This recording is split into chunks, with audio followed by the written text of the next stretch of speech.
Essa é a TV comunitária de Belo Horizonte. Hoje nós estamos começando mais um programa Palavra Ética no estúdio aqui. Eu, Delzi, você já me conhece, e o meu colega aqui do Palavra Ética, que é o Frei Gilvander. E nós nos propusemos a gravar esse programa Palavra Ética porque às vezes a gente começa a ter crise, né? Falei, Frei Gilvander, eu estou em crise porque nós temos um programa Palavra Ética e nós estamos vivendo um momento tão tumultuado aí de crise nas instituições. E quando nós falamos em ética, não é ninguém santo, anjo, né? Nós estamos falando do funcionamento de instituições, de uma sociedade capaz de se organizar por meio de instituições e funcionar. E nós estamos assim, meio que sem lugar para segurar. Eu falei, como que nós vamos continuar fazendo um programa Palavra Ética sem fazer algumas reflexões sobre esse momento, para a gente ter uma credibilidade e dar continuidade ao que nós estamos fazendo, não é, Frei Gilvander? Exatamente. E nós estamos aqui com 6 assuntos, né? Eu vou apenas levantar a bola aqui para que a nossa querida professora Delzi teça uma série de comentários aqui, né? Não, eu Delzi, acho que tem que ser um bate... eu vou participar na medida do possível, mas como você falou, o turbilhão está tão grande. Eu, por exemplo, estou profundamente comovido e indignado por causa do assassinato do companheiro Manuel Bahia, da ocupação Vitória aqui em Belo Horizonte, que no último dia 31 de março de 2015, às 3 da tarde, mesmo horário em que Jesus Cristo foi crucificado, Manuel Bahia, que é da coordenação, foi covardemente assassinado. Uma pessoa super idônea, um grande coordenador, muito honesto, justo, solidário, e estava lutando para seguirmos com justiça a luta digna e necessária por moradia própria, digna e adequada, lutando contra coisas erradas, grileiros de lotes vagos que estavam insistindo em aprisionar a terra lá que nós estamos lutando. Primeira questão, Delzi, eu queria que você, o que suscita, desde quando você ouviu essa notícia de que o companheiro Manuel Bahia, da coordenação da Ocupação Vitória, tinha sido assassinado aqui na capital de Minas, que é Minas, terra da liberdade? Eu acho que um primeiro momento, essa também falácia, né, quer dizer, essa mentira de que a periferia é violenta com a cidade organizada, institucionalizada. Quer dizer, não é verdade. As maiores vítimas da violência, da apropriação da cidade pelo capital, pelos interesses mais contrários, né, à sociedade, são exatamente as pessoas da periferia. Então, o que eu li de postagens que amigos meus fizeram, quer dizer, uma pessoa como Manel, construindo com amigos, com apoiadores, uma ética, um discurso ético ali de como nós vamos conviver. Nós estamos lutando por moradia. Aqui tem regras de uso dessa propriedade, de organização. E, de repente, chega alguém querendo grilar, querendo se apropriar, usar daquela situação para ganhar dinheiro. Então, eu vou cercar um lote aqui para mim. E quando ele vai questionar, ele paga com a própria vida. Então, quer dizer, a lógica do Manuel Bahia, ela é ética. Foi construída naquele grupo, com muitas reuniões, com muita luta, de mostrar o seguinte, olha, as pessoas têm direito de morar, mas quando nós vamos lutar por esse direito de moradia, eu tenho que reconhecer os direitos das outras pessoas que estão ali lutando comigo e tem também princípios éticos construídos por aquele grupo. Eu imagino que foi isso, não? Exatamente. Delzi, quando nós fomos levar o corpo do Manuel Bahia, lá em Paulo Afonso, na Bahia, lá pertinho do Pernambuco, Sergipe, a mamãe do Manuel, Dona Zinha, quando chegamos lá assim, ela falou, Frei Gilvander, eu já perdoei os assassinos, vou orar por ele todos os dias. Se algum dia eu encontrá-los, vou dizer nos olhos dele, eu os perdoo, vocês não sabiam o que vocês estavam fazendo. E Dona Zinha, a mamãe do Manuel Bahia, disse mais, Frei Gilvander, Manuel, meu filho, é outro Chico Mendes, outra irmã Dorothy, que doou a vida para que todos tivessem a dignidade de se libertassem da cruz do aluguel. Mas, Delzi... Não, eu gostaria ainda, com relação às coisas do Manuel Bahia, qual a análise que vocês, né, que estão à frente aí dessa luta por moradia em Belo Horizonte, compreendem agora, quer dizer, o dia seguinte, após essa morte do Manuel Bahia. a luta, ela enfraquece ou fortaleceu? Como que é o dia seguinte? Porque as autoridades, elas compreenderam quem está capitalizando isso, não sei, como que é? Ótima pergunta, Delza. Eu sinto na minha mais profunda intuição de que a luta vai se fortalecer, né? Por vários motivos. Primeiro, porque em terra banhada com sangue de mártir não pode acontecer despejo. Segundo, que há uma comoção e uma indignação muito grande. E o que a gente ouve no meio do povo das 3 ocupações da região da Isidora, ocupação Rosaleão, ocupação Esperança e ocupação Vitória, é o seguinte: Manuel Bahia não morreu, ele se multiplicou. Manuel Bahia não foi sepultado, ele foi semeado na terra. E todo mundo dizendo assim, agora nasceu dentro de nós um Manuel Bahia. Mataram um, mas agora terão milhares na luta. Então eu espero que todas as autoridades, né, e os empresários da Prefeitura de Belo Horizonte, Governo de Minas, Tribunal, né, possam ter a sabedoria e a sensatez para a gente seguir realmente implementando um processo de negociação que seja justo, sensato e que, pelo amor de Deus, ninguém se atreva, não tenha insensatez de se precipitar para tentar fazer um despejo forçado nas ocupações da Isidora, porque o risco é gravíssimo. Inclusive, nós decretamos lá agora 1 mês de luto e estamos fazendo um esforço muito forte para consolar as famílias e para impedirmos que uma espiral de tentação de vingança se desencadeie. Nós queremos o perdão, a justiça, né, nesse rumo. Que bom, né? Porque realmente há um risco muito grande aí de as pessoas, né, perderem a cabeça, né? Sim, e aí partir para uma vingança, ou, por exemplo, as autoridades, se elas não tiverem uma sensibilidade para lidar com essa questão, também de desencadear, né, realmente um sentimento de vingança. Né? Espero que todas as autoridades tenham a responsabilidade e a seriedade. E a Polícia Civil e o Ministério Público já está cuidando do crime e do caso, né? Delza, entre tantas coisas, um segundo assunto que está assim, me comovendo, me deixando muito indignado, é a pressão imensa que está acontecendo no Congresso Nacional e a poder midiático para se fazer a redução da maioridade penal. O que preciso comentar sobre isso? Olha, realmente nós estamos assim, assustados, né? Porque desde que foi eleita essa última legislatura, nós já sabíamos, os comentaristas políticos, todo mundo dizia que o Congresso estava muito mais conservador. Então, assim, com questão de privilégios, de manipulação também do poder, já estava muito claro. Tanto que a gente vê como que a Dilma, ela foi colocada, ganhou, a Dilma venceu, né, no campo aí do executivo, quer dizer, a administração está na mão da Dilma, mas ela continua sendo pressionada demais, não apenas para ceder ministérios e tudo, como ela acabou perdendo tanto a presidência da Câmara quanto do Senado Federal.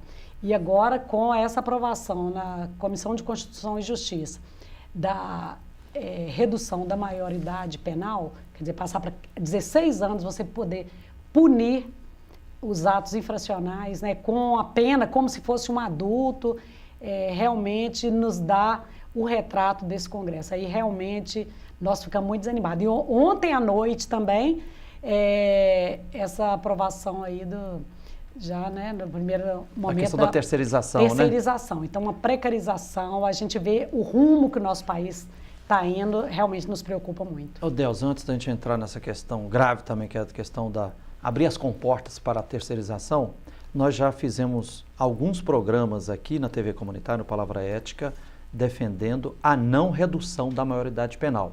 E as pessoas vieram aqui e nos desfilaram um rosário de argumentos. Poderia elencar, assim, alguns dos muitos argumentos que nós temos para demonstrar que essa questão da reduzir a maioridade penal é um equívoco, uma injustiça? Olha, eu acho que é bastante interessante até convidar as pessoas a assistirem um programa que eu gravei com a doutora Renata Roman, ela é da Comissão de Direitos de Criança e Adolescente da Ordem dos Advogados do Brasil aqui em Minas Gerais, e ela foca principalmente em 3 argumentos, né? Que existe uma insegurança na nossa sociedade e que tem que reduzir a maioridade penal, porque grande parte desses crimes estariam sendo praticados por adolescentes. E ela vai mostrar que não é verdade, quer dizer, menos de 1%, ou seria no máximo 1% desses crimes violentos são praticados por adolescentes. A maioria esmagadora são por adultos, e o que ela mostra é o seguinte, que não há uma administração da justiça condizente com a necessidade de uma política de segurança pública, etc. O segundo argumento que ela coloca é que os adolescentes já estão sendo responsabilizados pelos seus atos. Já estão sendo responsabilizados. Muitos dizem assim, se aos 16 anos ele pode votar, ele também poderia ser responsabilizado. Também ela vai mostrar o seguinte, ela pode votar, mas ele não pode ser votado. Outra coisa, esse adolescente de 16 anos, ele já é colocado num centro de... Já pode ser preso até 6 anos, né? Sim, aos 12 anos, essa criança, quer dizer, um adolescente, né, pré-adolescente, ele já pode sair da convivência da família, ou às vezes nem tem uma família estruturada, né? E também o Estado, ele não responde adequadamente para essas crianças e adolescentes que não têm um amparo da família, e ele vai para um centro, ele é retirado e colocado lá, às vezes ele vai ficar 6 anos em regime fechado, ou seria similar ao semiaberto. Quer dizer, na realidade, essa criança, esse adolescente, ele já cumpre uma pena, de fato. Então, assim, são argumentos, gente, que eles não podem ser sustentados com uma observação mais acurada. E outro argumento também que me toca muito, Nelson, que são 2 paradigmas na sociedade. Assim, nós só conquistaremos justiça e paz e fraternidade se a gente parar de apostar no paradigma da repressão. Da violência. Da violência. Então tem muita gente achando e autoridades achando que é reprimindo, é prendendo e tudo que nós vamos chegar à paz. Não vai. Nós temos que fortalecer o paradigma da convivência, do respeito à dignidade humana, das políticas públicas, da arte, da cultura, da sociabilidade, porque ninguém nasce bandido, ninguém nasce santo. Então o meio, as oportunidades, pode gerar pessoas mais humanas ou as pessoas se desencarretarem, né? Então... exatamente. Eu vejo assim, gente, quantas coisas eu fiz com 16, 17 anos, que assim, dei sorte que elas não foram tipificadas como crime, porque eu poderia também ter interrompido uma vida que hoje eu procuro ser bastante solidária nos meios que eu vivo, exatamente se tivesse também essa repressão, né? Eu acho que nós podemos fazer um pequeno intervalo agora, exatamente, né? E nós estamos, então, hoje aqui, eu e Frei Gilvander, nos estúdios aqui da TV Comunitária, gravando esse programa especial, sem convidados externos, somos nós mesmos aqui do programa Palavra Ética, exatamente no momento de preocupação, afinal, qual é a palavra ética que nós vamos levar, multiplicar, né, através desse instrumento que nós temos tão importante, que é aqui a TV Comunitária. Então nós vamos para um pequeno intervalo e voltamos daqui a pouco, dando continuidade a essa nossa, né, tentativa aqui de compreender realmente o que é uma palavra ética.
Esse comercial dura 30 segundos. Passa muito rápido, assim como a infância. Nesses 30 segundos, a gente quer dizer pra você, quando uma criança trabalha, ela não perde só a infância.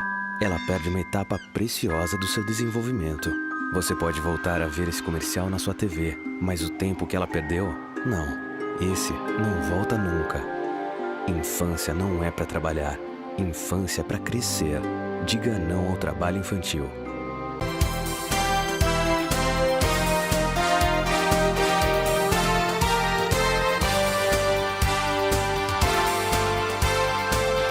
Então vocês estão na TV Comunitária de Belo Horizonte. Nosso programa ele pode ser assistido pelo canal 6 e canal 13 aqui em Belo Horizonte, TV a cabo, e também está disponível no site tvcbh.com.br, e depois esses programas ficam disponibilizados aí para serem acessados no YouTube. Hoje, aqui no meu programa Palavra Ética, eu estou batendo um papo, batendo bola aqui com o meu colega do programa Palavra Ética, Frei Gilvander. Não preciso dar boas-vindas, que a gente está por aqui sempre no mesmo dia, né, gravando o programa. E como eu disse no primeiro bloco, a nossa preocupação hoje é de parar um pouco. Às vezes a gente fica nesse turbilhão do dia a dia da vida e não paramos para pensar sobre as coisas, sobre o que está acontecendo. E eu confesso, eu ando meio assustada com os retrocessos que nós estamos passando. Quer dizer, eu sou de uma geração, eu nasci no ano de 1960, e a maioria da minha vida, assim como você... Eu em 63, 6 meses antes da ditadura civil-militar empresarial. Exatamente. Então, assim, nós temos que levar essa mensagem hoje para uma juventude no Brasil e para quem não é tão jovem, mas parece ter esquecido, que nós somos de uma geração que viveu grande parte da nossa vida durante uma ditadura militar. E isso não é brincadeira. E aí, de repente, tem gente indo para as ruas pedindo a volta dos militares. Tem gente dizendo o seguinte, ó, democracia não funciona, tem que ser ditadura mesmo. Ainda bem que é uma minoria, né?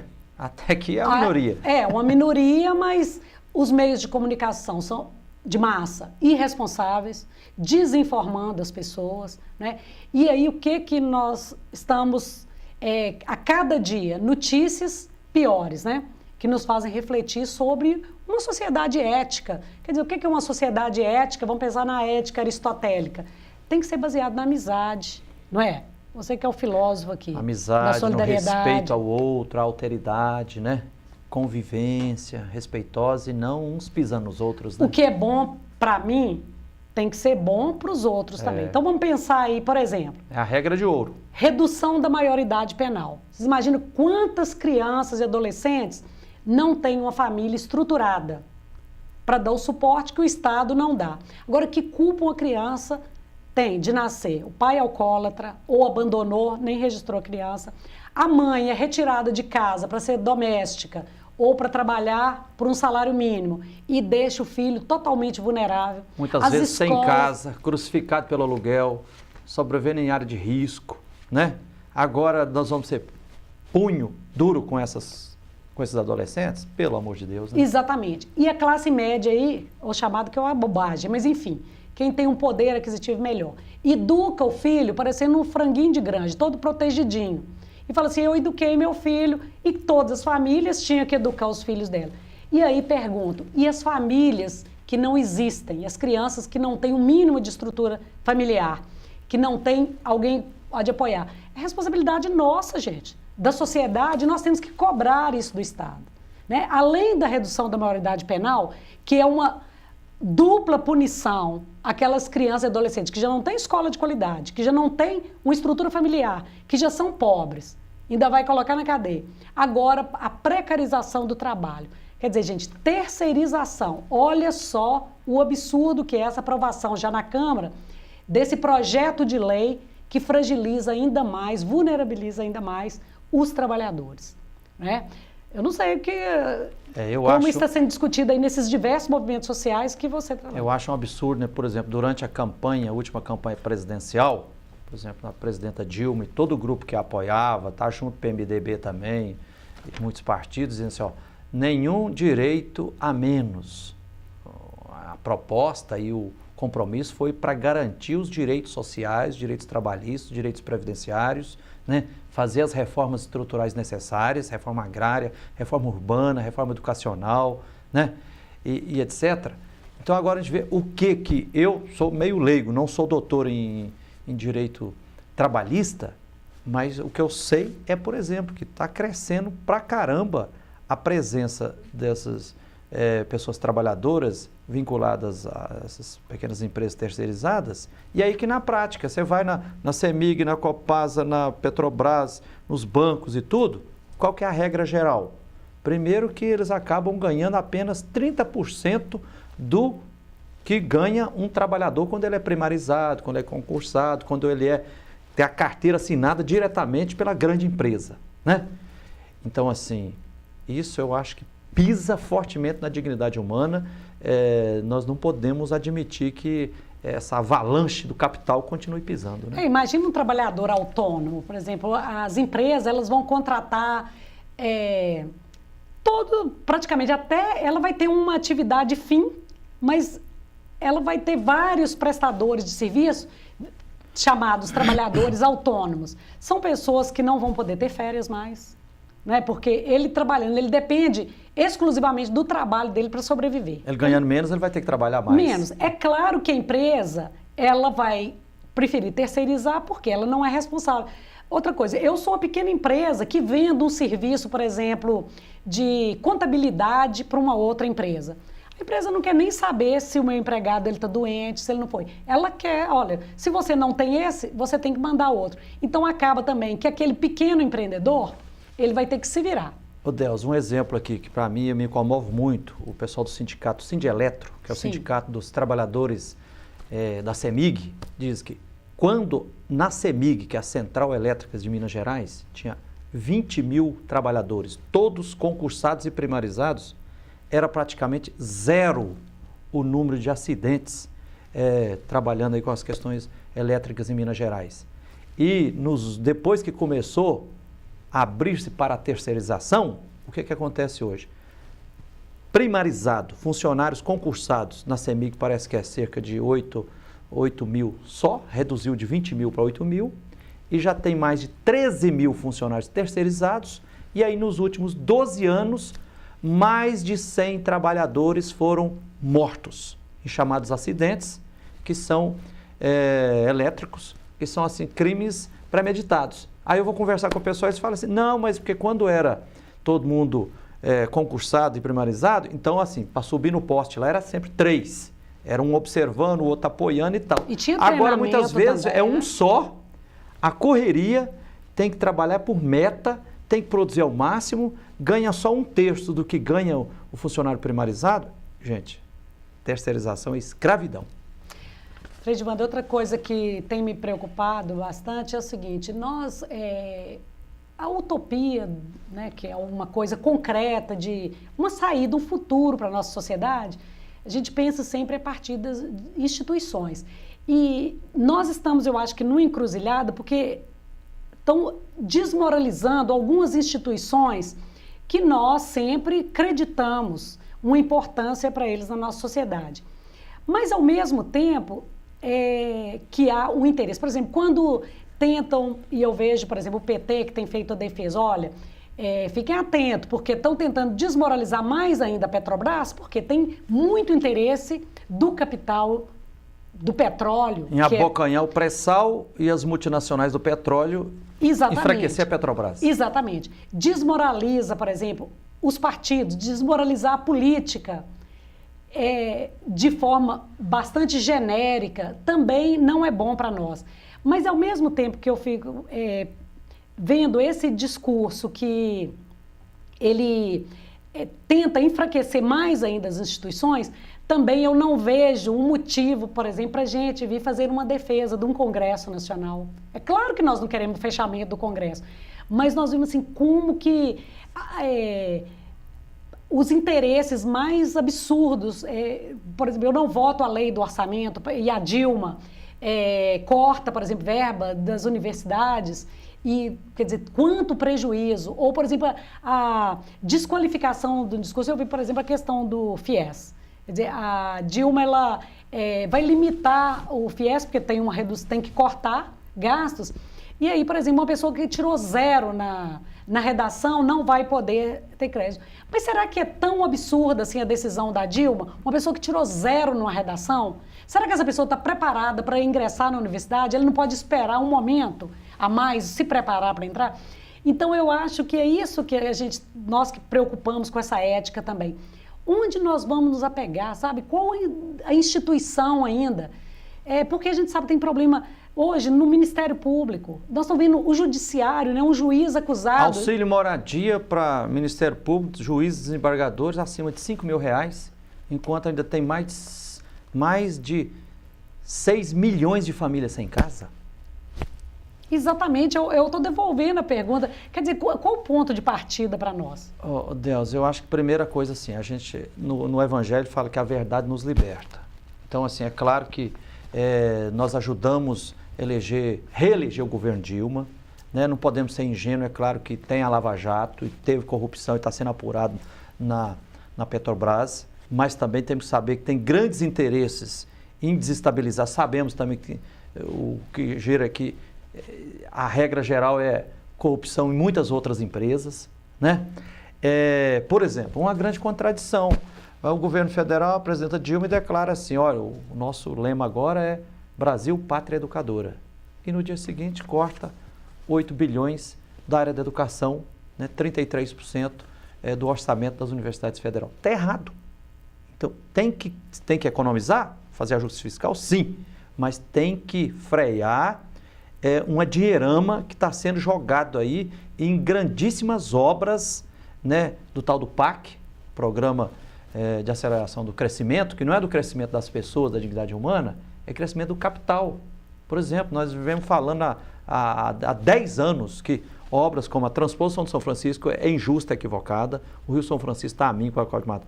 Vem falando que é burrice insistir em construir Belo Monte com essas hidrelétricas, então tem que economizar na gula do capital especulativo e não aumentar o peso em cima da dignidade humana da classe trabalhadora, né? Eu tenho para mim que tem uns fatos interessantes acompanhando. Por exemplo, ontem, 2 notícias que eu vi que me chamaram a atenção. Por exemplo, teve uma operação da Polícia Federal chamada Zelotes, que vai denunciar o CARF, que é o Conselho de Contribuintes lá da Receita Federal. O Conselho de Administração de Recursos Fiscais. Né? Recursos Fiscais, da Receita Federal. Então, quer dizer, a Receita Federal ela notifica e a pessoa tem direito a um recurso administrativo.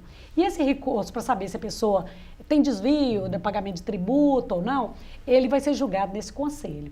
E o que a Polícia Federal vai descobrir é o seguinte, que existem pessoas vendendo voto, quer dizer, livra as empresas do pagamento de impostos e ali virou uma banca de negócio de desvio também. Gente, olha só, que absurdo, quer dizer, a pessoa é indicada para um conselho fiscal, nem vai chegar na justiça, porque aquela notificação da Receita Federal, aquela autuação, ela já vai parar ali, né? E outra notícia que eu tive, as duas me levam à mesma conclusão. Mas nosso tempo... Já acabou? Tá nosso indo. tempo? Vamos ter que deixar a notícia para o próximo programa. Ah, meu Deus, então tá bom. Mas olha, eu acho que a notícia boa é essa. São tantas os espaços da sociedade que as coisas, nós estamos mostrando a falência de um sistema que funcionava ocultando e mentindo para as pessoas. Então, eu acho que essa é a mensagem desse programa Palavra Ética, que nós temos que levar o seguinte, hoje, olha, as coisas têm que vir à luz e como tem você muita disse, luta a verdade coletiva que aí. E tem muita coletiva. Nós falamos dos problemas aqui, mas tem muita resistência e reação diante de todas essas injustiças. Isso é esperança. E nós voltamos aí na semana que vem com mais debate sobre a nossa palavra ética.